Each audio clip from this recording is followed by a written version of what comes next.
আমাদের প্রভু এক এক নবীর উম্মত, জীবন বিধান ঐশী বাণী কোরআন। আমাদের প্রভু এক এক নবীর উম্মত, জীবন বিধান ঐশী বাণী কোরআন। তবে কেন এক সম্মানিত ভাইয়েরা, আমি আপনাদের সম্মুখে কোরআনে কারীমের গুরুত্বপূর্ণ একটি সূরা সূরা হুজরাতের একটি আয়াত তেলাওয়াত করেছি। সূরা হুজরাতের 7টি বিশেষ সামারি আপনাদের সামনে আমি তুলে ধরতে চাই। এই সূরার বিশেষ তাৎপর্য, এই সূরার যে বিশেষ বার্তা, আজ বাংলাদেশের যে সমাজ বাস্তবতা রয়েছে, সেই সমাজ বাস্তবতায় সূরাতুল হুজরাত প্রতিটি ঘরে ঘরে প্রত্যেক মুসলমানকে বারবার পাঠ করা, পুনর্পাঠ করা প্রয়োজন। আমার রব, আমার আল্লাহ যদি আমাকে শক্তি সামর্থ্য দিতেন, আমি আমার দেশের প্রত্যেক মুসলিম ভাইকে বোনকে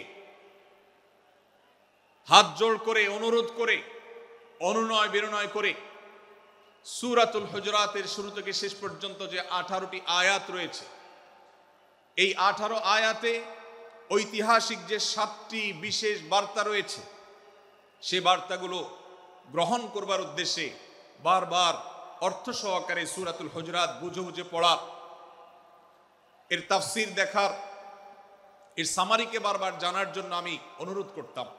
আল্লাহ তাআলা আমাদের সবাইকে সূরাতুল হুজরাত এর আলো দ্বারায় সবাইকে আলোকিত হওয়ার তৌফিক দান করুন। আমি যে সূরার সামারি আপনাদেরকে বলতে যাচ্ছি, যে সূরাকে সামনে রেখে আজকের এই ঐতিহাসিক মাহফিলে কোরআনে কারীমের দেওয়া 7টি বার্তা দিতে চাইছি, সেই সূরার নাম হলো সূরাতুল হুজরাত। এই সূরা কোরআনে কারীমের 26তম পারায় অবস্থিত এবং এই সূরা কোরআনে কারীমের সূরার যে সিরিয়াল, সেই সূরার সিরিয়ালে 49তম সূরা। এই সূরার আয়াত সংখ্যা হলো 18। এই সূরার প্রথম থেকে পঞ্চম আয়াত পর্যন্ত, প্রথম এই 5টি আয়াতে আল্লাহ রাব্বুল আলামিন তার প্রিয় নবী মুহাম্মদ মুস্তাফা সাল্লাল্লাহু আলাইহি ওয়াসাল্লাম, সবাই দুরূদ পড়ি, সাল্লাল্লাহু আলাইহি ওয়াসাল্লাম, প্রিয় নবীজির নাম শুনলে দুরূদ পাঠ করতে হয়, তার জন্য দোয়া করতে হয়। কারণ আল্লাহর হাবিব সাল্লাল্লাহু আলাইহি ওয়াসাল্লাম তার সমগ্র জীবনকে যে কষ্টের মধ্যে পার করেছেন, তার সমগ্র জীবনকে উৎসর্গ করেছেন, তা আপনার আমার হেদায়েতের জন্য, গোটা বিশ্ব মানবতার মুক্তির প্রয়োজনে। যিনি তার জীবনকে, যৌবনকে শেষ করে দিয়েছেন, তার সমগ্র জীবনে কখনো ভোগ, উপভোগ, এটিকে কখনো তিনি প্রশ্রয় দেননি, প্রাধান্য দেননি। দিনাতিপাত করেছেন অত্যন্ত কষ্টের সাথে, শত সহস্র বাধার সম্মুখীন হয়েছেন, শুধুমাত্র কিয়ামত পর্যন্ত আগত সকল মুসলিম নরনারীর কাছে যেন কোরআনের বার্তা পৌঁছে যায়, সবাই যেন হেদায়েত প্রাপ্ত হয়ে যায়, সবাই যেন মুক্তি প্রাপ্ত হয়ে যায়, সবাই যেন জান্নাতি হয়ে যায়, সবাই যেন জাহান্নাম থেকে মুক্তি লাভ করে, এই উদ্দেশ্যে তার সমগ্র জীবনকে তিনি উৎসর্গ করেছেন। আমাদের হেদায়েতের জন্য, আমাদের কল্যাণের পথে আহ্বানের জন্য, আমাদের জান্নাতে নেওয়ার জন্য, যার সমগ্র জীবনে কখনো ভোগ উপভোগকে প্রশ্রয় দেননি, কষ্টে নিপতিত হয়েছেন। তিনি চাইলে মক্কার রাজত্ব করতে পারতেন, তিনি চাইলে মক্কার সবচেয়ে ভোগী মানুষ হতে পারতেন, কিন্তু সেটা না করে তিনি যে ত্যাগের দৃষ্টান্ত স্থাপন করেছেন, প্রিয় নবী মুহাম্মদ সাল্লাল্লাহু আলাইহি সাল্লামের সেই অবদানের স্বীকৃতি স্বরূপ আমরা তার নাম যখনই শুনবো সাল্লাল্লাহু আলাইহি সাল্লাম বলে তার প্রতি আল্লাহর রহমত যেন, অনুগ্রহ যেন নাজিল হয়, সেজন্য দোয়া করব। আল্লাহ তাআলা তার হাবিবকে রহমত এমনিতেই দান করবেন, আপনি আর আমি তার জন্য রহমতের দোয়া করার মধ্য দিয়ে আমরা সৌভাগ্যবান মানুষের কাতারে শামিল হতে পারবো। তো আমি যেটি বলছিলাম, সূরাতুল হুজুরাতের 1 থেকে 5 নম্বর আয়াত পর্যন্ত এই 5টি আয়াতে আল্লাহ রাব্বুল আলামিন প্রিয় নবী সাল্লাল্লাহু আলাইহি সাল্লামের সাথে আদব এবং শিষ্টাচারের শিক্ষা দিয়েছেন মানব জাতিকে। এবং আল্লাহ রাব্বুল আলামিন ঈমানদারদেরকে পরম মায়ার সাথে ডেকে ইয়া আইয়ুহাল্লাযীনা আমানু, হে ঈমানদারগণ, এই ডাকে আল্লাহ তাআলা ডেকে বলেছেন লা তুকাদ্দিমু বাইনা ইয়াদাইল্লাহি ওয়া রাসূলিহি, তোমরা আল্লাহ এবং তার রাসূলের সামনে আগ বেড়ে কোনো কথা বলবে না, আগ বেড়ে কোনো কাজ করবে না। একজন ঈমানদার, একজন মুসলমান, তার এই শিষ্টাচারের শিক্ষা তার জীবনে ধারণ করতে হবে। যখনই আল্লাহ কোনো কথা বলেছেন, আল্লাহ রাসূল সাল্লাল্লাহু আলাইহি সাল্লাম কোনো কথা বলেছেন, এটি নিশ্চিত হতে পারবো আমরা, তখন একজন ঈমানদার আর কখনো সেটার উপর কোনো কথা বলবে না, আগ বেড়ে কোনো কিছু করবে না, কোনো প্রকার সীমা লঙ্ঘন করবে না। ক্বাল আল্লাহ ক্বাল রাসূল, আল্লাহ বলেছেন, আল্লাহ রাসূল বলেছেন, এটি শোনার পর সে তার আপদমস্তককে সারেন্ডার করবে, সে নিজেকে আত্মসমর্পণ করবে। এরপর তার কোনো যুক্তিকে, কোনো বুদ্ধিকে, তার কোনো মতামতকে সে সেখানে আর দাঁড় করাবার চেষ্টা করবে না। এটা একজন শিষ্টাচার বিশিষ্ট ঈমানদারের বৈশিষ্ট্য। কোরআন এই শিক্ষা আমাদেরকে দিয়েছে। ভাইরা আমার, এই শিক্ষাকে ধারণ করে আমরা যারা মুসলমান দাবি করছি, আমাদের সম্মানীয় যারা আছেন, আল্লাহকে যেরকম আমরা সম্মান করি, আল্লাহ রাসূলকে যেরকম সম্মান করি, ঠিক একইভাবে আমাদেরকে যে সমস্ত মানুষগুলোকে সম্মান করার নির্দেশ করা হয়েছে, ওলামা একরাম রয়েছেন, আমাদের বাবা মা, বয়সে বড়, শিক্ষিত, এবং যারা আমাদের শিক্ষক বৃন্দ আছেন, এভাবে যারা আমাদের সম্মানের পাত্র আছেন, সে মানুষগুলোর সামনে আগ বেড়ে যেন কোনো কিছু না করি। সে আগ বাড়াটা কথার ক্ষেত্রে হতে পারে, চলার ক্ষেত্রে হতে পারে, আচরণের ক্ষেত্রে হতে পারে। এই শিষ্টাচারের শিক্ষা সূরা হুজুরাতের প্রথম আয়াতে আমাদেরকে দেওয়া হয়েছে। প্রিয় ভাইরা আমার, আমাদের সমাজে আজ যে সমস্ত ভালো গুণের দুর্ভিক্ষ চলছে, ক্রাইসিস চলছে, অভাব চলছে, এর মধ্যে অন্যতম হলো আজ শিষ্টাচারের অভাব। আমাদের সমাজের চতুর্দিকে আপনি দেখতে পাবেন পরিলক্ষিত হচ্ছে। আমাদের শিশু থেকে নিয়ে কিশোর, যুবক থেকে নিয়ে মধ্যবয়স্ক, সকল শ্রেণী মানুষের মধ্যে আজ আদব এবং শিষ্টাচারের ভয়াবহ অভাব আমরা দেখতে পাচ্ছি। বিশেষ করে পশ্চিমা সংস্কৃতিকে আমাদের এই স্বদেশে, আমাদের এই মুসলমানদের সমাজে জোর করে পুশ করাবার, সে সমস্ত এজেন্ডাকে বাস্তবায়ন করবার যে প্রচেষ্টা এদেশের এক শ্রেণীর মানুষকে করতে দেখা যায়, তারা এদেশের সমাজের খাঁজে বাজে থাকা ইসলামের কৃষ্টি, কালচার এবং সংস্কৃতিগুলোকে ধুয়ে মুছে পরিষ্কার করবার জন্য শত সহস্র উদ্যোগ নিয়েছে। আমাদেরকে কোরআনের শিক্ষা ধারণ করে, কোরআনের শিক্ষাকে প্রচার করে, কোরআনের শিক্ষাকে প্রতিষ্ঠিত করে ব্যক্তির মধ্যে, ঘরে, পরিবারে, সমাজে, রাষ্ট্রে, সংবিধানে, আইনে, সংসদে, সর্বত্র কোরআনের শিক্ষাকে বাস্তবায়ন করে সেই সমস্ত বিন্দেশী অপসংস্কৃতি চাপিয়ে দেওয়ার ষড়যন্ত্রকে মোকাবেলা করতে হবে ইনশাআল্লাহ। ভাইরা আমার, আর সেজন্য সূরা হুজুরাতের এই শিষ্টাচারের শিক্ষা আমাদের জীবনে খুবই গুরুত্বপূর্ণ। আমরা যখনই কোনো সম্মানীয় ব্যক্তির কাছে আমরা থাকব, তাদের কথার উপরে কথা বলা, তাদের সাথে তর্ক করা, তাদের সামনে আগ বেড়ে কথা বলা, এমনকি তারা যখন চলবেন তাদের সামনে সামনে হাঁটা, এই সবগুলো কোরআনের এই শিষ্টাচারের যে শিক্ষা আছে এর পরিপন্থী। প্রিয় নবী সাল্লাল্লাহু আলাইহি সাল্লামের সময়কার একটি ঘটনা, এক ব্যক্তি তার বাবার সাথে হেঁটে যাচ্ছিলেন, বোঝা যাচ্ছিল না যে তাদের মধ্যে বাবাকে সন্তানকে। অনেক সময় বাপ সন্তানের বাহ্যিকভাবে দেখে বোঝা যায় না, এরকম কোনো কোনো ক্ষেত্রে হয়। জিজ্ঞেস করা হলো তাদেরকে, তোমাদের মধ্যে বাবাকে সন্তানকে? বলা হলো যে অমুক বাবা, অমুক সন্তান।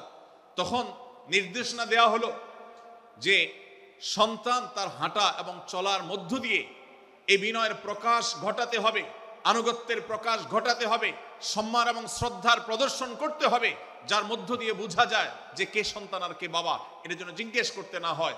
আজ আমাদের যারা তরুণ আছি, আমরা যুবক আছি, আমরা অনেকেই পশ্চিমা সংস্কৃতি দ্বারা প্রভাবিত হয়ে আমরা শিষ্টাচারের এই গণ্ডি এবং সীমানা পার হয়ে চলে গেছি। কোরআন আমাদেরকে শিষ্টাচারের শিক্ষা দিচ্ছে যে আমরা সিনিয়রদের সামনে বিনয়ের সাথে আচরণ করব, তাদের সামনে সামনে চলা থেকে বিরত থাকব, যথাসম্ভব তাদেরকে অনুসরণ করার চেষ্টা করব, তাদের সাথে কথা হবে, তাদের আগবেড়ে কথা হবে না, তাদের কোনো জিজ্ঞাসা থাকলে সেটার উত্তর হবে বিনয়ের সাথে। এই শিষ্টাচারের শিক্ষা আমাদেরকে দেওয়া হয়েছে। এবং একইভাবে সূরা হুজুরাতের প্রথম বার্তার মধ্যে নবী সাল্লাল্লাহু আলাইহি সাল্লামের সাথে আরেকটি শিষ্টাচার শেখানো হয়েছে, তা হলো আল্লাহ রাব্বুল আলামিন আমাদের কণ্ঠকে, আমাদের আওয়াজকে, আমাদের কথাকে নবী সাল্লাল্লাহু আলাইহি সাল্লামের কথার চাইতে যেন আগ বেড়ে না যায়, তার চাইতে যেন উঁচু কণ্ঠে আমরা কথা না বলি, তার চাইতে যেন উচ্চ স্বরে কথা না বলি, সেই শিক্ষা দিয়েছেন, সেই শিষ্টাচারের শিক্ষা আমাদেরকে দেওয়া হয়েছে। ভাইরা আমার, প্রিয় নবী সাল্লাল্লাহু আলাইহি সাল্লামের সাহাবীরা নবী সাল্লাল্লাহু আলাইহি সাল্লামের প্রতি আদব এবং শিষ্টাচার এত বেশি প্রদর্শন করতেন যে নবী করিম সাল্লাল্লাহু আলাইহি সাল্লামের প্রতি এই শিষ্টাচারের কথা যখন বলা হয়, সাহাবীরা অনেকে নবী করিম সাল্লাল্লাহু আলাইহি সাল্লামের সাথে কথা বলতে রীতিমতো ইতস্তত বোধ করছিলেন যে কিভাবে কথা বলবো, না জানে জোরে হয়ে যায় এবং তাতে না জানে আমি বেয়াদবের কাতারে শামিল হয়ে যাই, শিষ্টাচার বহির্ভূত কাজ করে ফেলি। এবং আল্লাহ তাআলা যে সতর্কীকরণ করেছেন সূরা হুজুরাতের এই 1 থেকে 5 নম্বর আয়াতের মধ্যে, তার আওতায় আমি না জানে পড়ে যাই। তখন সাহাবায়ে কেরাম বিনয় এবং বিনম্রতা অবলম্বন করেছেন এবং তারা একরকম বিপাকে পড়ে গেছেন। এতটা তারা সভ্য ছিলেন, এতটা তারা নম্র ছিলেন, এতটা তারা বিনম্র আচরণ করতেন নবীজির সাথে। ভাইরা আমার, এই বিষয়টিও আমরা শুধুমাত্র আমাদের প্রিয় নবীজির জন্য নয়, এটি আমাদের মা বাবা, আমাদের সম্মানের পাত্র যারা আছেন, আমাদের বয়সে যারা সিনিয়র আছেন, তাদের সামনে কথা বলার সময় আমরা মেনটেন করে চলবো। অর্থাৎ আমরা উচ্চ কণ্ঠে তাদের সামনে কথা বলবো না। এই মাহফিলে এখনো শত শত হাজারো মানুষ হয়তো এমন আছেন যারা মায়ের সামনে, বাবার সামনে, বড় ভাইয়ের সামনে, শিক্ষকের সামনে, সিনিয়রদের সামনে, মুরব্বীদের সামনে, ওলামাদের সামনে উচ্চ কণ্ঠে কথা বলেন। প্রিয় ভাইরা আমার, আমরা মুসলমানদের সন্তান, আমরা মুহাম্মদ সাল্লাল্লাহু আলাইহি সাল্লামের উম্মত, আমরা আবু বকর, ওমর, ওসমান, আলী রাদিয়াল্লাহু আজমাইনের অনুসারী, আমরা কোরআনের অনুসারী। কোরআনের অনুসারী কখনো বেয়াদব হতে পারে? কোরআনের অনুসারী কখনো বেয়াদব হতে পারে? কোরআন যে শিষ্টাচারের শিক্ষা দিয়েছে, এই শিক্ষা আজ আমাদের মধ্যে ধারণ করতে হবে, আমাদের সন্তানদের শেখাতে হবে, আমাদের ঘরে ঘরে এই শিক্ষা চর্চা করতে হবে, আমাদের সমাজে এটিকে প্রতিষ্ঠিত করতে হবে। পশ্চিমা সংস্কৃতির যে ছোবল, সে ছোবল আমাদের সন্তানদেরকে আজকাল অনেক ক্ষেত্রে বেয়াদবে পরিণত করছে, তাদের অনেক সময় শিষ্টাচার থেকে বের করে দিচ্ছে। তারা কখনো স্বাধীনতার নামে, কখনো মত প্রকাশের নামে, কখনো বিভিন্ন নামে তারা কিন্তু হারিয়ে যাচ্ছে। আজকের এই বাস্তবতাকে উপলব্ধি করে সূরা হুজুরাতের 1 থেকে 5 নম্বর আয়াত এর শিক্ষাকে আমাদের মধ্যে ধারণ করতে হবে। আল্লাহ তাআলা আমাদের সবাইকে সেই তৌফিক দান করুন। ভাইরা আমার, সূরা হুজুরাতের প্রথম বার্তা প্রিয় নবী সাল্লাল্লাহু আলাইহি সাল্লামের সাথে শিষ্টাচার। আল্লাহ এবং তার রাসূলের সামনে, আল্লাহ এবং তার রাসূলের সামনে আগ বেড়ে কোনো কথা না বলা, আগ বেড়ে কোনো আচরণ না করা, এটা তার প্রতি শিষ্টাচারের অংশ। এবং আল্লাহ রাসূলের সামনে উচ্চ কণ্ঠে জোরে কথা না বলা, এটাও তার প্রতি শিষ্টাচারের অংশ। আল্লাহ তাআলা আমাদেরকে এই শিষ্টাচার আমাদের জীবনের প্রত্যেকটা পদে পদে ধারণ করার তৌফিক দান করুন, বলুন আমিন। ভাইরা আমার, সূরা হুজুরাতের দ্বিতীয় যে শিক্ষা, সেই শিক্ষাটা বর্ণিত হয়েছে এই সূরার 6 থেকে 8 নম্বর আয়াত। 6 থেকে 8 নম্বর এই আয়াতের মধ্যে আল্লাহ রাব্বুল আলামিন আমাদেরকে দ্বিতীয় শিক্ষা দিয়েছেন, ঈমানদার কখনো কোনো কথা বলার আগে সেই কথা সত্য কিনা, বাস্তব কিনা সেটি যাচাই বাছাই না করে বলবে না। ঈমানদার কখনো গুজবে কান দিবে না। ঈমানদার কখনো শোনা কথার উপরে ভিত্তি করে কোনো সিদ্ধান্ত গ্রহণ করবে না। এই শিক্ষাটাও আজকের বাস্তবতার আলোকে আমাদের সমাজের জন্য অত্যন্ত গুরুত্বপূর্ণ এবং প্রয়োজনীয়। প্রিয় ভাইরা আমার, আমাদের চতুর্পাশে যদি আমরা তাকাই, আমরা দেখতে পাবো সোশ্যাল মিডিয়াতে, ফেসবুকে আজকাল কোনো তথ্য উপাত্ত পেলে সেটার পরখ করা ছাড়া, যাচাই বাছাই করা ছাড়া, সত্য অসত্য নিরূপণ করা ছাড়া আমরা অনেকে সেটার প্রচার প্রচারণায় নেমে যাই। আমরা অনেকে সেটার শেয়ার দেওয়া শুরু করে দিই। আমরা অনেকে এটার উপর ভিত্তি করে অনেককে নিন্দা মন্দ করা শুরু করে দেই। এমনকি আজ আমরা যেই জায়গায় দাঁড়িয়ে আছি, বাংলাদেশের যে সামাজিক বাস্তবতা, সেই বাস্তবতার আলোকে বলা যায় অনেক সময় অনেক ব্যক্তিকে সমাজে মিডিয়ার মাধ্যমে নানাভাবে হয়রানি করে তাকে খারাপ মানুষ হিসাবে, কালপ্রিট হিসাবে দেখানো হয়, অথচ তার দোষ, যে সমস্ত দোষের কথা তাকে বলা হয়, যে সমস্ত দোষে তাকে দোষী বানানো হয়, সে সমস্ত দোষ থেকে তিনি শত সহস্র গুণ পবিত্র এবং পরিচ্ছন্ন। ভাইরা আমার, আজকের এই বাস্তবতায় আমাদেরকে বিশেষ করে লক্ষ্য রাখতে হবে যে আমরা যেই কোনো মূল্যে যেই কোনো ভাবে যেন কোনো প্রকার গুজবে কান না দেই, আমরা যেন গুজব থেকে বেঁচে থাকি। আল্লাহ তাআলা আমাদেরকে তৌফিক দান করুন। 6 থেকে 8 নম্বর আয়াত যদি আপনি পাঠ করেন সূরা হুজুরাতের, আপনি দেখতে পাবেন সেখানে আল্লাহ রাব্বুল আলামিন ঈমানদারদেরকে যেই কোনো সংবাদ, যে কোনো তথ্য, বিশেষ করে অনির্ভরযোগ্য সূত্র থেকে যখন পাবে, ফাসিক থেকে যখন শুনবে, যার ভিতরে আল্লাহর ভয় নাই সেরকম মানুষ থেকে যখন পাবে, সেই সংবাদ তথ্য উপাত্ত যাচাই করা ছাড়া সেই সংবাদ যেন বলে না বেড়ায়। আপনি শহরে যান কিংবা গ্রামে, শিক্ষিত দেখুন কিংবা অশিক্ষিত, সর্বশ্রেণীর মানুষের মধ্যে আজ এই ব্যাধি দেখতে পাবেন চরম আকার ধারণ করেছে। কারোর ব্যাপারে কোনো নেগেটিভ কথা শুনেছেন, কোনো মন্দ কথা শুনেছেন, সে কথার প্রচার প্রচারণা শুরু করে দেন। সেটা কি সঠিক কিনা, সেটা কি সত্য কিনা, সেটা কি যথার্থ কিনা, সেটা কোনো প্রপাগান্ডা কিনা, সেটা কোনো মিথ্যাচার কিনা, সেটা কোনো গুজব কিনা, এটা যাচাই করার প্রয়োজন অনুভব করে না।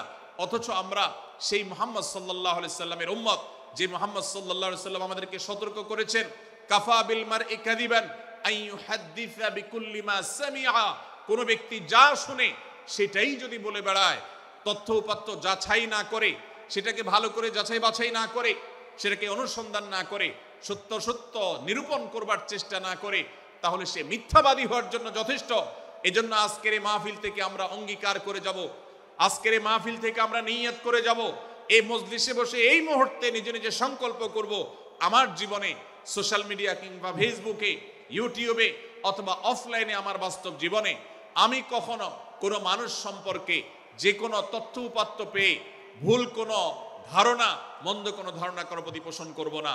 কোনো তথ্য উপাত্ত যদি পাই, কোনো সংবাদ যদি পাই অনির্ভরযোগ্য সূত্রে, তাহলে সেক্ষেত্রে সেটা যাচাই বাছাই করা ছাড়া আমি সেটাকে বিশ্বাস করতে যাব না।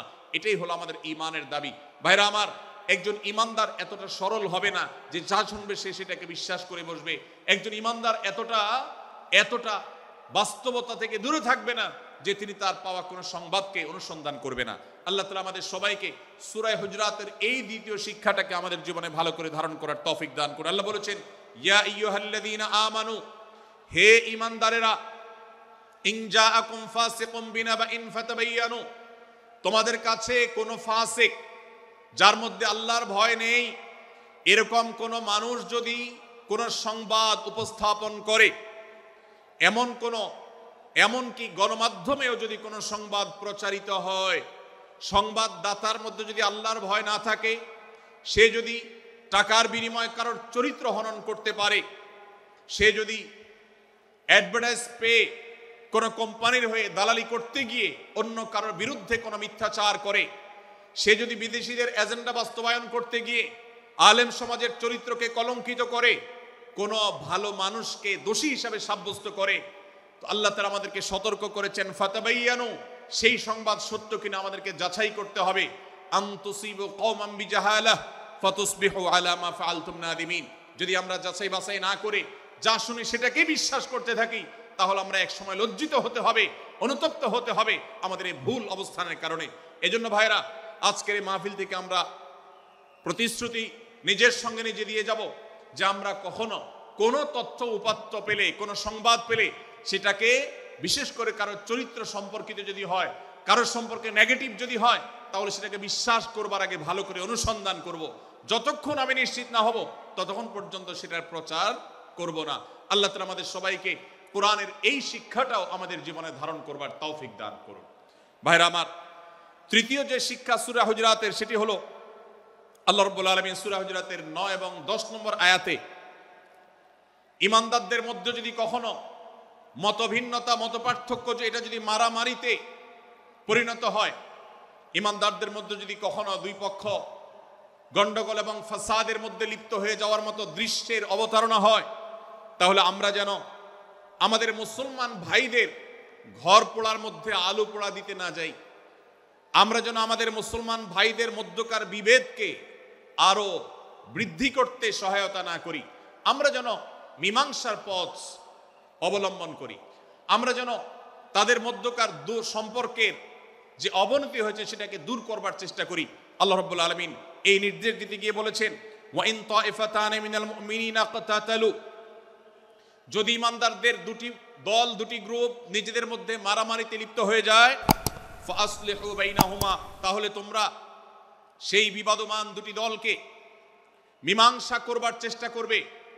আজ আমাদের মধ্যে এরকম বহু বিষয়কে কেন্দ্র করে মুসলমানদের মধ্যে অনেক সময় মুখোমুখি অবস্থান আমরা দেখতে পাই, যা দুর্ভাগ্যজনক, যা হওয়ার কথা ছিল না। এমনকি জাগতিক বিষয়ে যেমন হয়, ধর্মের নামে, ইসলামের নামে আজ আমরা হাজার হাজার টুকরা হয়েছি।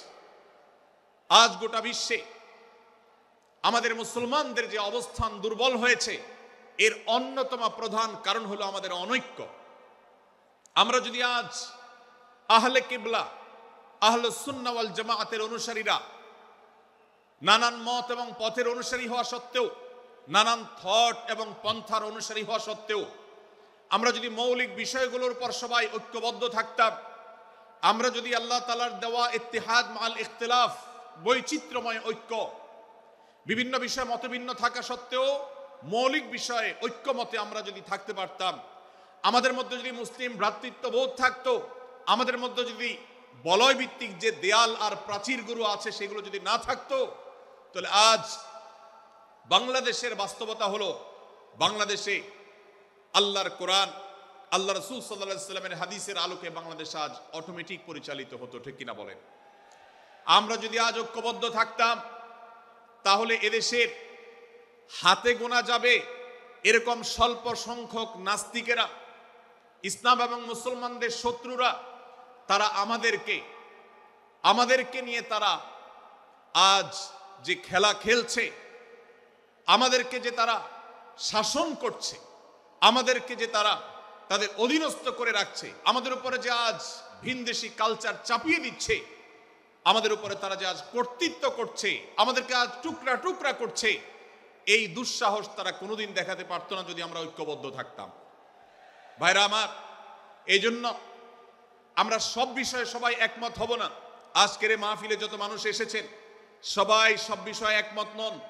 এমনকি আজকের এই মাহফিল কর্তৃপক্ষ যে আয়োজন করছেন 3 দিন ব্যাপী, এই মাহফিলে আপনারা দেখেছেন এখানে কওমি এবং আলিয়া উভয় জায়গা থেকে বক্তা নির্বাচন করা হয়েছে, অসাধারণ সমন্বয় করা হয়েছে। এটি একটি ঐক্যের বার্তা। আমরা আশা করব মাঠ পর্যায়ে আমরা যারা কাজ করব, আমরা প্রত্যেকে আমাদের অন্য মতের, ভিন্ন মতের যে সমস্ত মুসলমান ভাইরা আছেন, তার সাথে আপনার কোনো থটগত মত পার্থক্য থাকতে পারে, চিন্তাগত কোনো ভিন্ন মত থাকতে পারে, কিন্তু দিন শেষে তিনি আপনার মুসলমান ভাই। তার আল্লাহ আর আপনার আল্লাহ এক, তার রাসূল এবং আপনার রাসূল এক, তার কিবলা এবং আপনার কিবলা এক, তার কোরআন আর আপনার কোরআন এক, তার নামাজ আর আপনার নামাজ এক, তার রোজা আর আপনার রোজা এক, তার যাকাত এবং আপনার যাকাত এক, তার সাথে আপনার মোটা এবং মৌলিক বিষয়ে কোনো মত পার্থক্য নাই।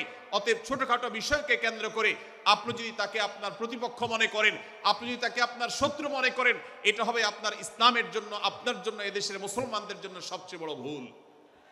ভাইরা আমার,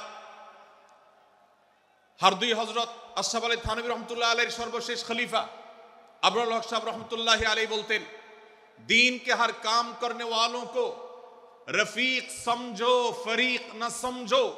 যারাই আল্লাহর দ্বীনকে বুলন্দ করবার জন্য, যারাই আল্লাহর দ্বীনকে সেবা দেওয়ার জন্য, খেদমত করার জন্য কাজ করছে, তার পদ্ধতি তোমার থেকে ভিন্নতর হতে পারে, তাকে তুমি তোমার বন্ধু মনে করো, সহযাত্রী মনে করো, পথযাত্রী মনে করো, সহযোদ্ধা মনে করো, তোমার প্রতিপক্ষ মনে করবে না। প্রিয় ভাইরা আমার, আজ বাংলাদেশে ইসলাম যতটা পিছিয়ে আছে তার প্রধান কারণ হলো আমাদের অনৈক্য। আজ আমরা যদি আমাদের মধ্যকার যে সমস্ত দেয়াল এবং প্রাচীরগুলো, অদৃশ্য প্রাচীরগুলো উঠে আছে, যেগুলো আমাদের মুসলিম ভ্রাতৃত্বকে ভেঙে খান খান করে দিয়েছে, টুকরো টুকরো করে দিয়েছে, যদি আজ আমরা সে সমস্ত অদৃশ্য প্রাচীরগুলো দূরে সরাতে পারতাম, আমার ভিন্ন মতের ভাইকে যদি আমার ভাই মনে করতে পারতাম, তার যদি আমি কল্যাণকামী হতে পারতাম, আল্লাহর কোরআনের ঘোষণা অনুযায়ী এই মুসলমানদের ঐক্যবদ্ধ শক্তিকে দমাবার শক্তি পৃথিবীর কারোর নাই, কারোর নাই, কারোর নাই। আজ আমার ভাইয়েরা ফিলিস্তিনে মার খাচ্ছে, যদি আজ গোটা বিশ্বের মুসলমানরা আমরা ফিলিস্তিনে মুসলমানদের উদ্ধারের ব্যাপারে ঐক্যবদ্ধ থাকতাম, ফিলিস্তিনে মুসলমানের দিকে চোখ তুলে তাকাবার শক্তি বিশ্বের কোনো কাফেরদের থাকতো না। আজ যদি আমরা আমাদের মুসলমান নির্যাতিত ভাইদের ব্যাপারে সারা বিশ্বের মুসলমানরা ঐক্যবদ্ধ অবস্থান গ্রহণ করতে পারতাম, মুসলমানের দিকে চোখ তুলে তাকাবার শক্তি বিশ্বের কোনো কারোর থাকতো না। ভাইরা আমার, গোটা বিশ্বে ঐক্য প্রতিষ্ঠা করা আপনার আমার মতো সাধারণ মানুষের দ্বারা হয়তো সম্ভবপর হবে না, কিন্তু আমরা যারা মাঠ পর্যায়ে কাজ করছি, আমি আপনাদেরকে করজোড় করে অনুরোধ করতে চাই। আমি জানি আপনার এলাকাতে, আপনার মহল্লাতে আপনার সাথে অন্য মুসলমান ভাইদের অনেক ক্ষেত্রে মতভিন্নতা আছে। সেটা রাজনৈতিক দৃষ্টিভঙ্গির ক্ষেত্রে হতে পারে, সেটা ধর্মীয় থট এবং মানহাজ মাযহাব মাসলাকগতভাবে হতে পারে, সেটা অন্য কোনো ইস্যুভিত্তিক মত পার্থক্য হতে পারে। আল্লাহর জন্য, আল্লাহর ওয়াস্তে, আল্লাহর ওই আয়াতকে মেনে আমল করার চেষ্টা করি আমরা। আল্লাহ বলেছেন, ওয়া'তাসিমু বিহাবলিল্লাহি জামিআন ওয়া লা তাফাররাকু, তোমরা আল্লাহর রশিকে সবাই ঐক্যবদ্ধভাবে আঁকড়ে করে ধরো, ঐক্যবদ্ধভাবে আল্লাহর রশিকে আঁকড়ে ধরো, তোমরা পরস্পর বিচ্ছিন্ন হয়ে যেও না। আমরা অনেক ফরজের কথা শুনেছি, নামাজ রোজা ফরজ আমরা জানি, বাবা মার প্রতি সদ্ব্যবহার করার ফরজের কথা আমরা জানি, আত্মীয়তার সাথে সুসম্পর্ক, আত্মীয়তার বন্ধন রক্ষার কথা আমরা জানি, ফরজ হওয়ার কথা জানি, কিন্তু মুসলমানদের ঐক্যবদ্ধ থাকতে হবে এই ফরজের কথা আমরা অনেকেই জানি না। ভাইরা আমার, মুসলমানদেরকে আল্লাহ রাব্বুল আলামিন ঐক্যবদ্ধ থাকার নির্দেশ দিয়েছেন।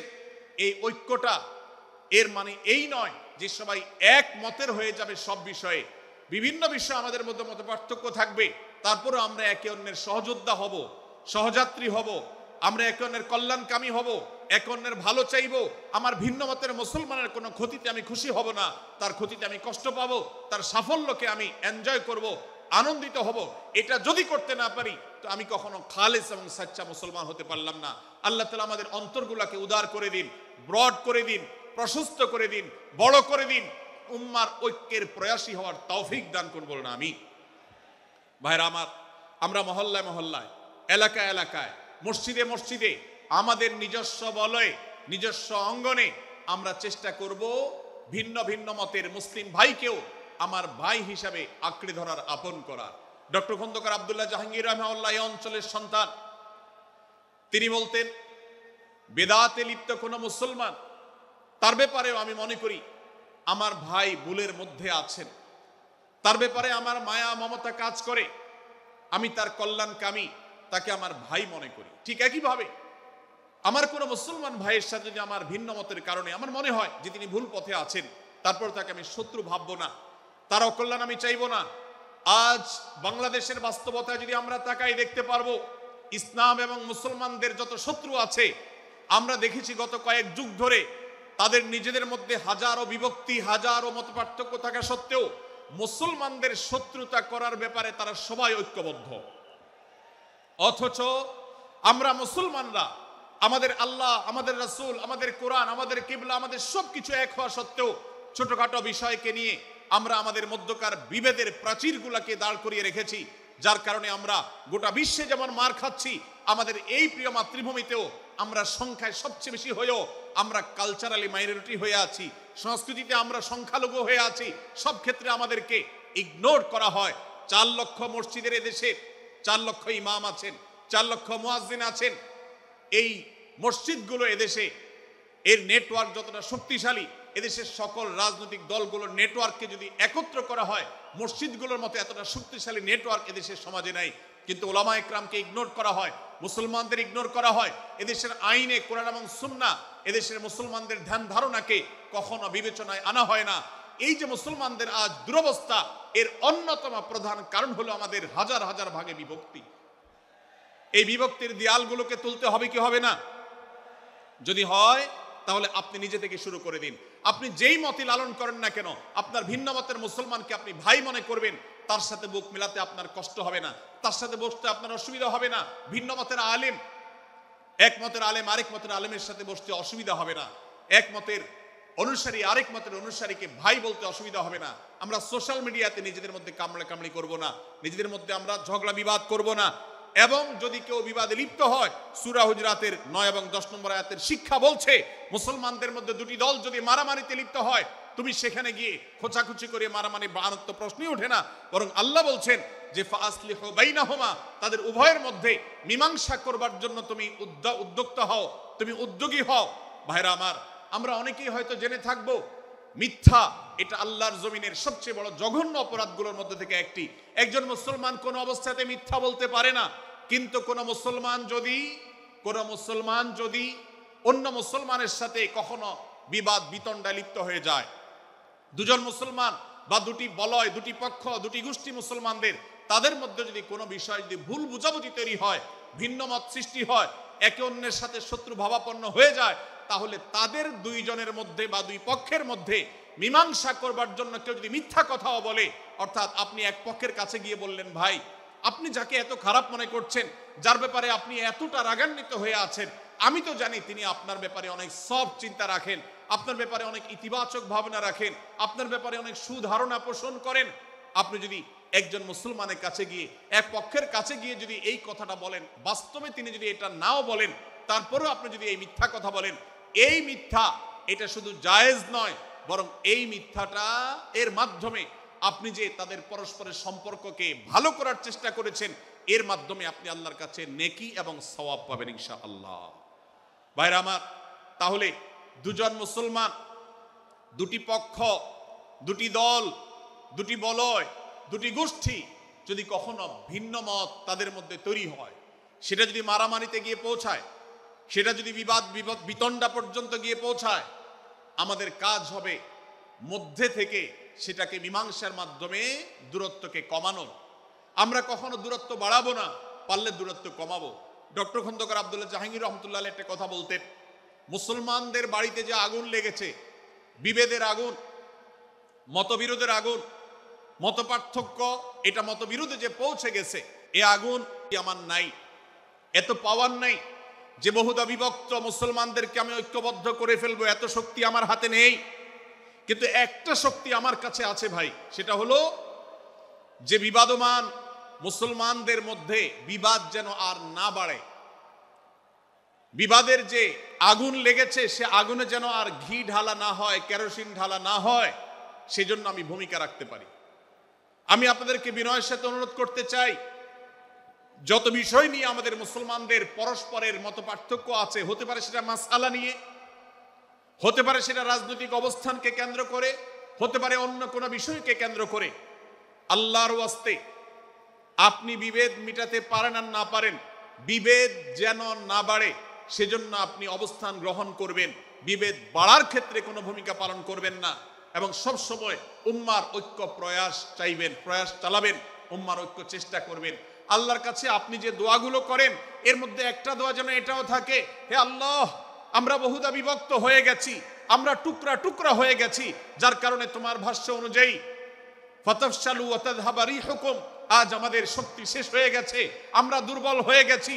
আজ বাংলাদেশের বাস্তবতা যদি আমরা বলি, যে দেশের 90-95 ভাগ মানুষ মুসলমান, সে দেশে আজ হাতে গোনা কিছু নাস্তিক, কিছু ইসলাম বিদ্বেষী, মুসলমান বিদ্বেষীরা, তারা আমাদেরকে আজ উঠা বসা করায়, তারা আমাদের আইন নির্ধারণ করে, তারা আমাদের শাসক নির্ধারণ করে, তারা আমাদের সব বিষয়গুলোকে নির্ধারণ করে দেয়। আমাদের সন্তানরা পাঠ্যপুস্তকে কি পড়বে সেটাও ইসলাম বিদ্বেষীরাই ঠিক করে দেয়। ভাইরা আমার, এই অবস্থার যদি পরিবর্তন চাই, তাহলে আমাদের মধ্যকার দূরত্বগুলো কমাতে হবে। এজন্য আপনার দোয়ার মধ্যে আল্লাহর কাছে নিবেদন করুন, আল্লাহ আপনি আমাদের মধ্যকার বিভেদগুলো কমিয়ে দিন, আল্লাহ আমাদের ওলামাদেরকে ঐক্যবদ্ধ করে দিন, আল্লাহ আমাদেরকে ইত্তেহাদ মাল ইখতিলাফ, বৈচিত্র্যময় ঐক্য, মতভিন্ন থাকা সত্ত্বেও মৌলিক বিষয় ঐক্যবদ্ধ হওয়ার তৌফিক দান করুন। সীসাঢালা প্রাচীরের মতো আমাদেরকে কাঁধে কাঁধ মিলিয়ে আল্লাহ এবং তার রাসূল সাল্লাল্লাহু আলাইহি সাল্লামের আদেশ নিষেধকে ব্যক্তি, সমাজ, পরিবার, রাষ্ট্রে সর্বত্র বাস্তবায়নের জন্য কাজ করার তৌফিক দান করুন। আমরা আমাদের দোয়ার মধ্যে মুসলমানদের ঐক্যের জন্য দোয়া করব তো ইনশাআল্লাহ। আল্লাহ তাআলা আমাদেরকে সেই তৌফিক দান করুন। ভাইরা আমার, তাহলে সূরা হুজুরাতের তৃতীয় শিক্ষা বলছিলাম, 9 থেকে 10 নম্বর আয়াতে আল্লাহ রাব্বুল আলামিন মুসলমানদের মধ্যে যদি কখনো বিবাদ বিতণ্ডা, মারামারি, হানাহানি সৃষ্টি হয়, তাহলে সেটিকে মীমাংসা করবার কথা বলেছেন। অতএব যদি কোনো স্বামী স্ত্রীর মধ্যেও কখনো মনোমালিন্য তৈরি হয়, আপনার যদি সেখানে ভূমিকা রাখবার সুযোগ থাকে, আপনি চেষ্টা করবেন উভয়ের মধ্যে দূরত্বটা কমাবার জন্য। আমরা অনেকে আজকাল নামাজ কালাম পড়ি, রোজা রাখি, দাড়ি রাখি, অনেক ভালো ভালো কথা বলি, অথচ দুজনের মধ্যে গন্ডগোল লাগলো, আমরা সেখানে এক পক্ষ হয়ে আরেক পক্ষকে আমরা খেপিয়ে তুলি। পারলে অনেকে চগলখড়ি করেন, প্রত্যেক পক্ষের কাছে গিয়ে অপর পক্ষের ব্যাপারে মিথ্যা কথা বলে তাদের মধ্যে ভেজালকে আরো বাড়িয়ে দেন। এই জন্য নবী সাল্লাল্লাহু আলাইহি ওয়াসাল্লামের ঐতিহাসিক হাদিস রয়েছে, লা ইয়াদখুলুল জান্নাতা নাম্মাম, যে ব্যক্তি চগলখড়ি করে, দুজনের মধ্যকার গন্ডগোল ফাসাদ বৃদ্ধিতে যে ব্যক্তি ভূমিকা রাখে, ভেজাল লাগায়, এই চগলখোর কখনো জান্নাতে যাবে না। আমাদের অনেকেরই এই দুঃস্বভাব আছে, এই খারাপ চরিত্র আছে। সূরা হুজুরাত, এই জন্য আমাদের আজকের যে সমাজ বাস্তবতা আছে, আমাদের যে ব্যাধি আছে ব্যক্তিগত পর্যায়ে, আমাদের পরিবারের সমাজের সর্বত্র যে ব্যাধিগুলো ছেয়ে গেছে, সূরা হুজুরাতের প্রতিটি আয়াত যেন সেই ব্যাধির সবচেয়ে বড় মহৌষধ, সেটার জন্য সবচেয়ে বড় প্রতিষেধক, সেটার জন্য সবচেয়ে বড় সমাধান। এই জন্য আমি বলেছি শুরুতে, আমার যদি আল্লাহ শক্তি সামর্থ্য দিতেন, প্রত্যেক মুসলমানের হাতে পায়ে ধরে সূরা হুজুরাতের 18টি আয়াত, প্রত্যেকটি আয়াত আমি আমার মুসলমান ভাইদেরকে বলতাম, বারবার পড়ুন, বারবার পাঠ করুন, বোঝার চেষ্টা করুন, জীবনকে পরিবর্তন করুন। এদেশে নামাজি মুসলমান আপনি কম বেশি পাবেন, এদেশে রোজাদার মুসলমান কম বেশি পাবেন, এদেশে হজ আদায়কারী মুসলমান কম বেশি পাবেন, এদেশে তাসবিহরত মুসলমান কম বেশি পাবেন, কিন্তু এদেশে আচার আচরণ, কাজ কারবার, আখলাক এবং বান্দার হক এবং অধিকার, অন্যের অধিকার সংশ্লিষ্ট বিষয়ে সচেতন মুসলমান আপনি খুব বেশি পাবেন না। আর এই জন্যই আমাদের জান্নাতের পথে অনেক বড় অন্তরায় হয়ে আছে। আজ আমাদের চরিত্রগুলো নষ্ট হয়ে গেছে। আমরা নামে মুসলমান, আমরা চগলখড়ি করি, আমরা নামে মুসলমান, দুজনের মধ্যে গন্ডগোল সৃষ্টি করে দেই। গন্ডগোল আগে থেকে সৃষ্টি থাকলে সেটাকে বাড়াবার চেষ্টা করি। আমরা নামে মুসলমান, আমাদের শিষ্টাচার নাই, আদব নাই, লেহাজ নাই। এই জন্য সূরা হুজুরাতের প্রতিটি আয়াত আমাদেরকে শিক্ষা দেয়। আল্লাহ তাআলা আমাদের সকলকে এই শিক্ষাগুলো আজকের এই মাহফিল থেকে আমাদের বুকের ভেতরে পরম যত্ন সহকারে নিয়ে যাওয়ার এবং আমাদের জীবনকে পরিবর্তন করার তৌফিক দান করুন। ভাইরা আমার, তৃতীয় এই শিক্ষাটি শেষ করে আমি বলতে চাচ্ছি, চতুর্থ আয়াতে আল্লাহ রাব্বুল আলামিন আমাদেরকে বলেছেন, আমরা যেন কেউ কাউকে নিয়ে বিদ্রূপ না করি, ব্যঙ্গ না করি, কেউ কাউকে যেন বাজে নামে না ডাকি, কেউ যেন কাউকে খোঁচাখুচি না করি, কেউ যেন কারোর নাম বিকৃত করে তাকে না ডাকি। ভাইরা আমার, এই আয়াতটি আমি শুরুতে তেলাওয়াত করেছি। আল্লাহ বলেছেন, ইয়া আইয়ুহাল্লাযীনা আমানু লা ইয়াসখার কওমুম মিন কওমিন আসা আন ইয়াকুনু খায়রাম মিনহুম। হে ঈমানদারেরা, হে মুসলমানেরা, তোমাদের কেউ যেন অন্য কারোর নাম ধরে অন্য কাউকে ব্যঙ্গ বিদ্রূপ ঠাট্টা না করে। আমরা একে অন্যকে নিয়ে ঠাট্টা করি কি করি না? বিদ্রূপ করার রোগ আমাদের মধ্যে আছে না নাই? ভাইরা আমার, জাগতিক বিষয় তো আছেই, এমনকি দুর্ভাগ্যজনক বাস্তবতা হলো ধর্মের নামে, ইসলামের নামে একদল মুসলমান অপর দল মুসলমানকে নিয়ে হাসি, ব্যঙ্গ, বিদ্রূপ, রাশাহাসি এবং নাম বিকৃত করা এবং খোঁচাখুচি করা, এই কাজগুলো আমাদের মধ্যে আছে না নাই?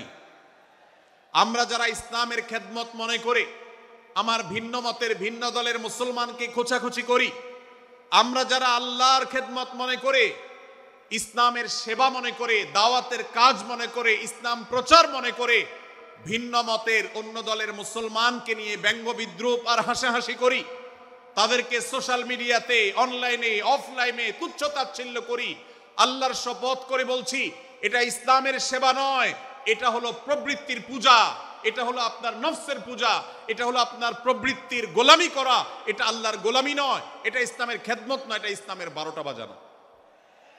ভাইরা আমার, কোন অবস্থাতে একজন মুসলমান অন্য মুসলমানকে নিয়ে ব্যঙ্গ বিদ্রূপ করতে পারে না।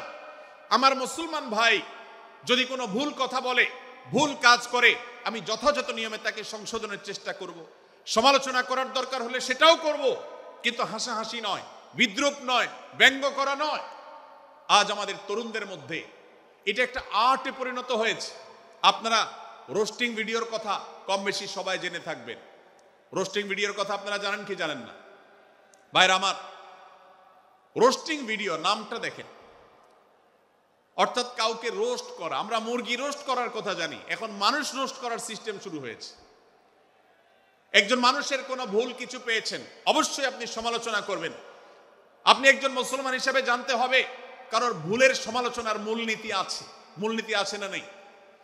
কোরআন এবং সুন্নাহর বাতানো যে প্রিন্সিপাল, সেটাকে লক্ষ্য করে, সেটাকে আমলে নিয়ে, সেটাকে ধরে ধরে যদি আপনি সমালোচনা না করেন, তাহলে আপনার এই সমালোচনা এটাই আপনাকে জাহান্নামে নেওয়ার কারণ হতে পারে।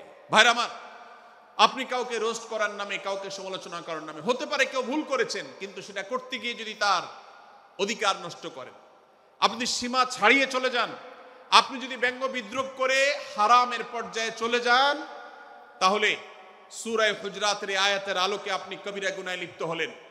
আমরা অনেকে আছি যে ব্যক্তিগত পর্যায়ে এই বিদ্রুপ করাটাকে আমরা কোনো বিষয় মনে করছি না। সোশ্যাল মিডিয়াতে অনেকগুলো ভিডিও ক্লিপ আছে, আপনাদের চোখে নিশ্চয়ই পড়েছে, আমার চোখে বহু পড়েছে, যে অনেক সময় দেখা যায় বিনোদনের নামে কাউকে খোঁচাখুচি করা, কাউকে অপমান করা, কাউকে হয়তো ধাক্কা দিয়ে পানি দিয়ে ফেলে দেয়া, কাউকে কষ্ট দেয়া, কাউকে হয়তো প্রতারিত করা, এটাকে আমরা এনজয় করি। অনেক ভিডিও ক্লিপে দেখা যায় এভাবে কাউকে কোনোভাবে অপমানিত করে, কাউকে কোনোভাবে ধোকা দিয়ে বোকা বানিয়ে আমরা এনজয় করি, আমরা হাসাহাসি করি। আমাদের রুচি নষ্ট হতে হতে আজ এই পর্যায়ে এসেছে যে এটা আমাদের এনজয়ের বিষয় হয়েছে, এটা আমাদের আনন্দের বিষয় হয়েছে। ভাইরা আমার, সূরা হুজরাতের এই আয়াত অর্থাৎ 11 নম্বর আয়াত, এই আয়াত বলছে আমাদের জন্য কোন মুসলমানকে, কোন মানুষকে ব্যঙ্গ বিদ্রুপ করা হারাম। কোন মুসলমানকে ব্যঙ্গ বিদ্রুপ করা কি হারাম। অতএব আপনি রসিকতা করে যদি কারোর সাথে ব্যঙ্গ বিদ্রুপ করেন এবং সেটা যদি তার মনে কষ্ট হওয়ার কারণ হয়, তিনি যদি সমাজের মানুষের কাছে হেয় প্রতিপন্ন হন, তাহলে ইসলামী শরীয়তের দৃষ্টিকোণ থেকে সারা বিশ্বের সমস্ত উলামাদের ঐক্যমতে সেটা হারাম। আমরা চুরি করা হারাম জানি, আমরা ডাকাতি করা হারাম জানি, আমরা মাদক সেবন করা হারাম জানি, আমরা নামাজ ত্যাগ করা হারাম জানি। এই সমস্ত হারাম থেকে আমরা অনেকেই বেঁচে থাকি, কিন্তু আমি আমার মুসলমান ভাইয়ের চরিত্র হনন করছি, শুধুমাত্র সাধারণ জীবনযাত্রার ক্ষেত্রে করছি তা নয়, এমনকি ধর্মের নামে, ইসলাম প্রচারের নামে, দাওয়াতের নামে আমরা আমাদের প্রতিপক্ষ মুসলমান ভাইকে নিয়ে অনেক সময় ব্যঙ্গ বিদ্রুপ করি, হাসাহাসি করি, তাকে ছোট করি, তাচ্ছিল্য করি, হেয় করি, তার সম্মানহানি করি। আমরা জানি না আমাদের প্রিয় নবী সাল্লাল্লাহু আলাইহি ওয়াসাল্লাম এর একটা হাদিস আমাদের সামনে রয়েছে, সহিহ মুসলিমে বর্ণিত হয়েছে। নবী করিম সাল্লাল্লাহু আলাইহি ওয়াসাল্লামের এই হাদিস আজ সবচেয়ে অসহায় হাদিস। অসহায় হাদিস এই জন্য বললাম যে আজকের এই হাদিসের উপরে কেউ আমল করে না, এই হাদিসটাকে কেউ পাত্তা দেয় না, এই হাদিসকে কেউ গুরুত্ব দেয় না, অথচ এই হাদিস প্রত্যেক মুসলমানের বুকে বুকে ঝুলিয়ে রাখা দরকার। এই হাদিস আমাদের ঘরে ঘরে ঝুলানো দরকার, এই হাদিস আমাদের অফিসগুলোতে শোভা পাওয়া দরকার, এই হাদিস আমাদের জীবনে বাস্তবায়ন হওয়া দরকার। নবী করিম সাল্লাল্লাহু আলাইহি ওয়াসাল্লাম সেই হাদিস বর্ণনা করেছেন। আবু হুরায়রা রাদিয়াল্লাহু তাআলা আনহু তিনি বলেছেন, লা তাহাসাদু, লা তাহাসাদু, হে মুসলমানরা, তোমরা কেউ কাউকে কখনো হিংসা করবে না, কেউ কাউকে হিংসা করবে না। আমাদের মধ্যে হিংসা আছে না নাই? হিংসা আছে না নাই? আমরা একে অন্যকে হিংসা করি। একদল মুসলমান অন্য দল মুসলমানকে হিংসা করে, কেউ কারো ভালো দেখতে পারে না। ভাইরা আমার, আল্লাহ নবী বলেছেন, লা তাহাসাদু, তোমরা একে অন্যকে হিংসা করো না। ওয়ালা তানাজাসু, কেনা বেচা করতে গিয়ে কেউ কাউকে ধোঁকা দিও না, প্রতারণা করো না। ওয়ালা তাবাগাদু, তোমরা একে অন্যের সাথে শত্রুতা বিদ্বেষ পোষণ করবে না। ওয়ালা তাদাবারু, তোমাদের কেউ যেন কারোর পেছনে লেগে না থাকে, কাউকে অবজ্ঞা যেন না করে। ওয়ালা ইয়াবি আহাদুকুম আলা বাই'i আখিহি, এবং তোমাদের কেউ যেন আরেকজনের কেনাবেচার উপরে সেখানে ইন্টারফেয়ার করে সে যেন সেখানে কোনো প্রকার ক্ষতিগ্রস্ত কাউকে না করে। ওয়াকুনু ইবাদাল্লাহি ইখওয়ানা, হে মুসলমানরা, তোমরা আল্লাহর বান্দা, ভাই ভাই হয়ে থাকো। তোমাদের মধ্যে মতপার্থক্য থাকুক, দলগত মতপার্থক্য, অবস্থানগত মতপার্থক্য, থটগত মতপার্থক্য, মাযহাব মাসলাবগত মতপার্থক্য থাকুক, কিন্তু তোমরা আল্লাহর বান্দা, ভাই ভাই হয়ে থাকো। এক দলের মুসলমানকে আল্লাহ তাআলা ভাই ভাই হতে বলেন নাই, এক গ্রুপের মুসলমানকে আল্লাহ ভাই ভাই হতে বলেন নাই, এক বলয়ের মুসলমানকে আল্লাহ ভাই ভাই হতে বলেন নাই, নিজ দলের মুসলমানের সাথে আল্লাহ ভাই ভাই থাকতে বলেন নাই। আল্লাহ বলেছেন সকল মুসলমানদের সাথে ভাই ভাই হয়ে থাকার জন্য, ভ্রাতৃত্বের বন্ধনে থাকার জন্য। এইজন্য আল্লাহ নবী সাল্লাল্লাহু আলাইহি ওয়াসাল্লাম সে নির্দেশ করেছেন। আল্লাহ নবী সাল্লাল্লাহু আলাইহি ওয়াসাল্লাম আরো বলেছেন, আল মুসলিমু আখুল মুসলিম, মুসলমান মুসলমানের ভাই, লা ইয়াজলিমুহু ওয়ালা ইয়াখযুলুহু, কোন মুসলমান কোন মুসলমানকে জুলুম করতে পারে না, তার আইল ঠেলতে পারে না, তার জমি দখল করতে পারে না, তার অধিকার নষ্ট করতে পারে না, তাকে কথা দিয়ে অত্যাচার করতে পারে না। ওয়ালা ইয়াখযুলুহু, তাকে অপমানিত করতে পারে না, লাঞ্ছিত করতে পারে না। ওয়ালা ইয়াকযিবুহু, তার সাথে মিথ্যা বলতে পারে না। ওয়ালা ইয়াহকিরুহু, তাকে তাচ্ছিল্য করতে পারে না। আত্তাকওয়া হাহুনা, আত্তাকওয়া হাহুনা, আত্তাকওয়া হাহুনা। নবীজি তিনবার নিজের বুকের দিকে তাকিয়ে দেখিয়েছেন, তাকওয়া এখানে, তাকওয়া এখানে, তাকওয়া এখানে। আমাদের অন্তরকে ভালো করতে হবে, সমস্ত মুসলমানদের জন্য উদার হতে হবে, কলিজাকে বড় করতে হবে, মনটাকে ব্রড করতে হবে, প্রশস্ত করতে হবে, অন্য মুসলমানকে ভাই মনে করতে হবে। কোনো ভিন্ন মতের মুসলমানের সাথে শত্রুতা পোষণ করা যাবে না। ভাইরা আমার, অতএব এই হাদিসকে সামনে রেখে এই হাদিসের শেষ অংশে নবী সাল্লাল্লাহু আলাইহি ওয়াসাল্লাম বলেছেন, আল মুসলিমু কুল্লুল মুসলিমি আলাল মুসলিমি হারামুন দমুহু ওয়া মালুহু ওয়া ইরদুহু। এক মুসলমানের জন্য অন্য মুসলমানের তিনটি জিনিসকে আল্লাহ তাআলা হারাম করে দিয়েছেন। কোন মুসলমানের রক্ত এটা প্রবাহিত করা, কাউকে হত্যা করা যেরকম হারাম, কোন মুসলমানের সম্পদ অন্যায়ভাবে আপনি ভোগ করবেন, দখল করবেন, মেরে দিবেন, এটা হারাম। ঠিক একইভাবে কোন মুসলমানের সম্মান নষ্ট করবেন, ইজ্জত নষ্ট করবেন, সম্ভ্রম নষ্ট করবেন, অপমান করবেন, এটাকে আল্লাহ তাআলা হারাম করেছেন। আল্লাহ তাআলা আমাদের সবাইকে অন্য মুসলমানদের ব্যাপারে এরকম দায়িত্বশীল ভূমিকা রাখার তৌফিক দান করুন, বলুন আমিন। ভাইরা আমার, সূরা হুজরাতের 4 নম্বর আয়াতের শিক্ষাকে ধারণ করে আমরা কারোর প্রতি বিজ্ঞ ব্যঙ্গাত্মক আচরণ করব না। অনেক মুসলমান আছেন অন্য মুসলমানদের নাম ধরে ধরে বিদ্রুপ ব্যঙ্গ করেন, নাম বিকৃত করেন। অনেক সময় আমরা রসিকতা করেও আমাদের অনেকের নাম বিকৃত করি। আল্লাহ সুবহানাহু ওয়া তাআলা এটাকে হারাম করেছেন। এমনকি নবী সাল্লাল্লাহু আলাইহি ওয়াসাল্লাম বলেছেন, লা তাকুল লিকাসিরিন ইয়া কাসিরু। কোন খাটো বা বেটে মানুষকে হে বেটে, হে খাটো এরকম বলে ডেকো না। নবী সাল্লাল্লাহু আলাইহি ওয়াসাল্লাম বলেছেন, এভাবে ডাকলে তিনি অপমানিত হন। আল্লাহ তাকে এভাবে সৃষ্টি করেছেন। আমরা অনেক সময় দেখা যায় একে অন্যকে খোঁচা মারতে গিয়ে তার গায়ের রং কালো হলে, তিনি দেখতে আকারে ছোট হলে তাকে আমরা ব্যঙ্গ করি, বিদ্রুপ করি, তাকে আমরা তাচ্ছিল্য করি, তাকে আমরা অপমান করি, তাকে আমরা অপদস্থ করি। ভাইরা আমার, এটা আমাদের জন্য হারাম। আমি আবারও বলছি, চুরি হারাম আমরা জানি, ডাকাতি হারাম আমরা জানি, আমরা অন্যান্য হারামের কথা জানি, কিন্তু এই যে এক মুসলমান অন্য মুসলমানের অধিকার নষ্ট করা হারাম, এটা আমরা জানি না। এক মুসলমান অন্য মুসলমানের নাম বিকৃত করা হারাম, এটা আমরা জানি না। এই ব্যাপারেও আমরা দেখেছি যে আমরা যারা ইসলামের দাওয়াতের কথা বলি, কোরআন হাদিসের কথা বলি, তারাও দেখা যায় সোশ্যাল মিডিয়াতে, ফেসবুকে একদল মুসলমান অন্য দলে মুসলমানদেরকে নানা বাজে উক্তি দিয়ে ডাকাডাকি করে, বিকৃত নামে ডাকে, বিকৃত উপাধি দেয়, খারাপ কথা বলে, অমুকের দালাল তমুকের দালাল ইত্যাদি ধারণা করে কথা বলে। এই কাজগুলো হারাম, এগুলো আমরা কখনো করব না। 5 নম্বর যে শিক্ষা আছে সূরা হুজুরাতে, সেটা হলো 12 নম্বর আয়াতে আল্লাহ রাব্বুল আলামিন এখানে কুধারণা করাকে হারাম করেছেন, মন্দ ধারণা করতে আল্লাহ তাআলা নিষেধ করেছেন, এবং গীবত করতে, পেছনে লাগতে নিষেধ করেছেন। ভাইরা আমার, এই একটি আয়াত অর্থাৎ সূরা হুজুরাতের 12 নম্বর আয়াত, এই আয়াতটির শিক্ষা ধারণ করে যদি আমরা আমাদেরকে শুধরাতে পারি, সংশোধন করতে পারি, তাহলে ইসলামের মেইন যে কাজগুলো আছে, ঈমানকে বিশুদ্ধ করা এবং শিরক মুক্ত ঈমান আনা, 5 ওয়াক্ত নামাজ পড়ার পর, বান্দার হক আদায়ের পর, এই আয়াতটির পর আমল করলে আপনার জান্নাতে যাওয়ার সবচেয়ে বড় বাধা দূর হয়ে যাবে ইনশাআল্লাহ। ভাইরা আমার, যে আয়াতে আল্লাহ তাআলা আমাদেরকে কারো প্রতি মন্দ ধারণা করতে নিষেধ করেছেন, গীবত করতে নিষেধ করেছেন, কারো পেছনে লাগালাই করতে নিষেধ করেছেন, সে আয়াতে আল্লাহ রাব্বুল আলামিন বলেছেন, ইয়া আইয়ুহাল্লাযীনা আমানু ইজতানিবু কাসীরাম মিনায-যন্ন। হে ঈমানদারেরা, হে মুসলমানরা, তোমরা কারোর প্রতি ধারণা, মন্দ ধারণা তোমরা করো না, এটা থেকে বিরত থাকো। অনেক ধারণা অর্থাৎ মন্দ ধারণা, এটা গুনাহ, এটা থেকে বিরত থাকো। ইন্না বা'দায-যন্নি ইসম। কারণ কিছু কিছু ধারণা অর্থাৎ যেগুলো মানুষের সম্পর্কে কোনো তথ্য উপাত্ত ছাড়া নিছক ধারণা প্রসূত মন্দ ধারণা করা হয়, সেগুলো গুনাহের কারণ, সেগুলো অপরাধের কারণ, সেগুলো কবিরা গুনাহ, সেগুলো পাপাচার, সেগুলো আল্লাহর অসন্তুষ্টির কারণ, সেগুলো আল্লাহর অবাধ্যতার কারণ। এজন্য ভাই, কারোর প্রতি মন্দ ধারণা করা যাবে না। এক্ষেত্রে আমি জানি আমাদের ব্যক্তিগত পর্যায়ে কারোর ব্যাপারে কোনো কিছু কথা উঠেছে অথবা সামান্য একটু সন্দেহ তৈরি হয়েছে, আমরা তার চরিত্র নিয়ে টানাটানি করি। আমরা জানি না একজন মুসলমানের চরিত্রের মূল্য কত বড়। আমার কাছে সুস্পষ্ট প্রমাণ আসার আগ পর্যন্ত কোনো মুসলমানের চরিত্র নিয়ে আমার ব্লেম করবার কোনো অধিকার আমার নাই। এই জন্য একজন মুসলমান কখনো কারো প্রতি কুধারণা করবে না, মন্দ ধারণা পোষণ করবে না, খারাপ ধারণা পোষণ করবে না। আল্লাহ তাআলা আমাদেরকে এবং মুসলমানের সম্পর্কে খারাপ ধারণা করা থেকে বেঁচে থাকার তৌফিক দান করুন। সূরা হুজরাতের 12 নম্বর আয়াতে আল্লাহ রাব্বুল আলামিন আমাদেরকে সূরা হুজরাতের 5ম শিক্ষা দিয়েছেন। মুসলমানদের জন্য যা গুরুত্বপূর্ণ তা হলো আমরা কারোর প্রতি মন্দ ধারণা করব না। এক্ষেত্রে ডক্টর আব্দুল্লাহ জাহাঙ্গীর রাহিমাহুল্লাহর একটা উক্তি আমার মনে পড়ে। তিনি বলেছেন যে আজ আমাদের যারা ধর্ম চর্চা করি, আমরা যারা নিজেদেরকে প্র্যাকটিসিং মুসলমান মনে করি, আমাদের সবচেয়ে হুজুরদের সবচেয়ে পছন্দের গুনাহ হলো মন্দ ধারণা করা, অন্যের ব্যাপারে খারাপ ধারণা করা। অমুক অমুকের দালাল, তমুক তমুকের দালাল, কোনো তথ্য উপাত্ত ভিত্তি প্রমাণ ছাড়া নিছক ধারণার উপর ভিত্তি করে অন্য মুসলমান ভাইকে আমি এরকম নানা তকমা দিয়ে আমরা কবিরা গুনাহে লিপ্ত হচ্ছি। আমরা এই বদ ধারণা করা, মন্দ ধারণা করা যে কবিরা গুনাহ অনেকে জানি না, অনেকে অনেকের পেছনে লাগছি, অনেকের ওয়াজ শুনছি দোষ বাইর করার জন্য, স্ট্যাটাস পড়ছি ভুল বাইর করার জন্য।